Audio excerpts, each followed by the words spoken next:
আসসালামু আলাইকুম, রমাদান মোবারক। আশা করি সবাই ভালো আছেন। রমজান মাসটা কেমন কাটছে আপনাদের? আমাদের আলহামদুলিল্লাহ ভালোই কাটছে, বাট ওয়েদার চেঞ্জ হওয়ার কারণে অসুখ বিসুখে সবারই অবস্থা খারাপ বাসার। যাই হোক, এর মধ্যে দিয়ে দিন চলছে কোনো রকম। তো সেদিন না আমি হাঁসের মাংস রান্না করছিলাম সিমের বিচি দিয়ে। এই দেশে শাকসবজির কোনো ভ্যারিয়েশন না থাকার কারণে হাতের কাছে যা থাকে সেটা দিয়েই মাছ মাংস রান্না করতে হয়। তো আমি হাঁসের মাংসটা নর্মাল যেভাবে কষায় নিতে হয় ওইভাবে কষায় নিচ্ছিলাম, আর এইদিকে আমি ঘি বানাচ্ছিলাম। আমার ঘি শেষ হয়ে গেছিল।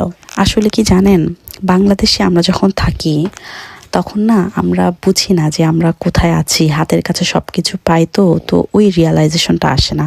বাট দেশের বাইরে আসার পর মনে হয় যে আমরা তো আসলে বেহেশতে ছিলাম।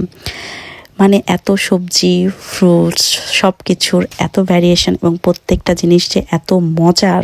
আমার মনে হয় যে আমাদের দেশের শাক সবজি ফলমূল যেটাই বলেন না কেন সব কিছু বেস্ট স্বাদের দিক থেকে। এইরকম স্বাদ মনে হয় পৃথিবীর কোনো দেশের কোনো জিনিসের না। এনিওয়ে, এই ভিডিওটা হচ্ছে পরদিনের। ওই দিন ওয়েদারটা অনেক সুন্দর ছিল। ইদানিং ওয়েদার খুবই ভালো যাচ্ছে, ডেইলি রোদ উঠতেছে। তো ওই দিন আমাদের বাসায় আপুদের ইফতারের দাওয়াত ছিল। তো অনেক কাজ, তো এই জন্য আমি আগে গোসলটা শেষ করে নিলাম। তারপর নামাজ টামাজ পড়ে কিচেনে চলে গেলাম, কারণ কাজের মধ্যে একবার ঢুকলেই দেখা যায় যে হয়তো বা নামাজের বা গোসলের টাইম পাওয়া যাবে না। আর এইদিকে আমাদের বাসার দুই বুড়ি তাদের বাবুদেরকে ঘুম পাড়াচ্ছে। তো আমি হাইফাকে বলতেছিলাম যে একটু আস্তে ট্যাপ ট্যাপ করো, এত জোরে বাবুকে ট্যাপ ট্যাপ করলে বাবু মরেই যাবে। আর ওই দিন সি সাইডে অনেক মানুষ ছিল, কারণ সানডে ছিল। ওয়েদারও যেহেতু ভালো, তো এই কারণে অনেক মানুষ আসছে। তো ওয়েদারটা দেখে আমার মনে হচ্ছিল যে একটু বাইরে যদি যেতে পারতাম, বাট প্রচুর ঠান্ডা ছিল। যে যদিও দেখে মনে হচ্ছে যে রোদ, বাট বাইরে অনেক অনেক ঠান্ডা। So again back to my cooking. তো এখানে আমি আলুর চপ করার জন্য পেঁয়াজটা একটু ভেজে নিচ্ছিলাম। তো আলুর চপ করার সময় না আমি যখন পেঁয়াজটা ভেজে নেই তখন এর মধ্যে আমি জিরার গুঁড়া একটু দিয়ে দেই, তাহলে খুব সুন্দর একটা স্মেল আসে। তো আসলে আমি ডিম আলুর চপ করছিলাম বেসিক্যালি। তো একে একে আমি সিদ্ধ আলুর মধ্যে সব রকমের মশলা দিয়ে দিলাম। তো গোলমরিচের গুঁড়া, তারপর জিরার গুঁড়া, তারপর পেঁয়াজ ভাজা, আর হচ্ছে শুকনা মরিচ ভাজা। তো আমার হাতের এই আলুর চপটা না আপু আবার খুবই পছন্দ করে। তো আমাদের নওগাঁতে না ছোট থাকতে এই টাইপের একটা আলুর চপ পাওয়া যাইতো। তো ওইটা আমরা সবসময় কিনে ভাতের সাথে খাইতাম। আমার এখনও মনে আছে, আব্বু আগে অফিস থেকে আসার সময় না ওই আলুর চপটা নিয়ে আসতো। তো অনেক সময় ভিতরে কলিজা দেওয়া থাকতো, ওইটা যে এত মজা। আই ডোন্ট নো যে নওগাঁতে এখনও ওই আলুর চপটা পাওয়া যায় কিনা, বাট নওগাঁ থেকে আসার পর আমি এখন পর্যন্ত ওই আলুর চপটা কোথাও পাই নাই। আর ওইটা আসলে কিভাবে যে বানাই সেটাও আমি জানি না, বাট এটা আমি একটু চেষ্টা করি যে ওই টাইপের স্বাদ যাতে হয়, আমি নিজে নিজে একটু টেস্ট করে করে বানানোর চেষ্টা করি। তো যাই হোক, সবাই চলে আসছে আমাদের বাসায়, আর এদিকে ইফতারও রেডি। তো সবাই মিলে একসাথে ইফতার করলাম। তো এরপর সবাই মিলে গল্প করতেছিলাম, আর পিঙ্কি আপুর অবস্থা দেখেন।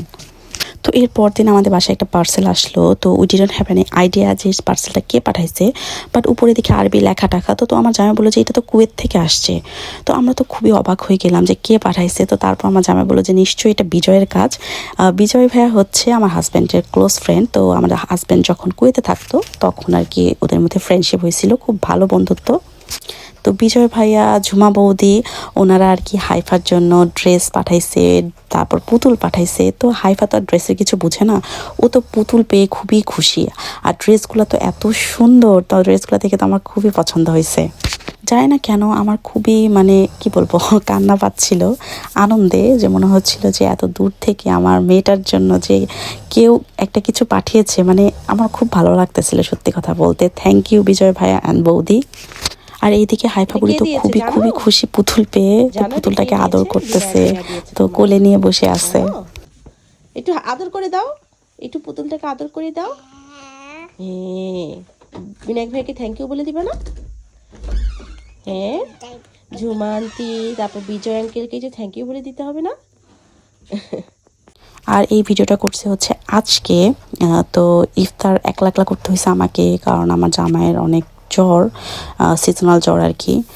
তো ও ঘুমাচ্ছিল, ওকে আর ডিস্টার্ব করি নাই। তো একলা একলা ইফতার করতেছিলাম, তো ভাবলাম যে একটু ভিডিও করি। তো তো সাধারণত এইবার ইফতারে ভাতই খাওয়া হয়েছে, বাট একলা একলা আমার কেন জানি ভাত খাইতে ইচ্ছা করতেছিল না, মনে হচ্ছিল খুব স্পাইসি কিছু একটা খাই। তো আমি চট করে একটু অক্টোপাস, একটু চিংড়ি আর মাসলস ছিল ফ্রিজে, সেগুলা দিয়ে বেশি করে গুঁড়ামরিচ আর কাঁচামরিচ কুচি দিয়ে আমি একটু নুডলস রান্না করে নিছি। তো নুডলসটা না আমি একটু সুপি করে রান্না করছিলাম, বাট আমি একটু তাড়াতাড়ি রান্না করে ফেলছি। ইফতারের সময় হইতে হইতে দেখি কি একদম ঝোলটা একেবারে শুকিয়ে গেছে। তো রোজা রেখে না আমার মনে হয় কি আমি দুনিয়ার সব কিছু খেতে পারবো। তো এই জন্য আমি 2 প্যাকেট নুডলস রান্না করছিলাম, যে আমার তখন মনে হয়েছে যে 2 প্যাকেটেও আমার হবে না, বাট আমি শুধু এই যে এইটুক নুডলসই খাইছি, বাকি সবগুলা পড়েছিল। তো আজকের ভিডিওটা এখানেই শেষ করে দিব। আমাদের জন্য দোয়া করবেন, আমার হাজবেন্ড যেন খুব দ্রুত সুস্থ হয়ে যায়। আর ভালো থাকবেন সবাই। আল্লাহ হাফেজ।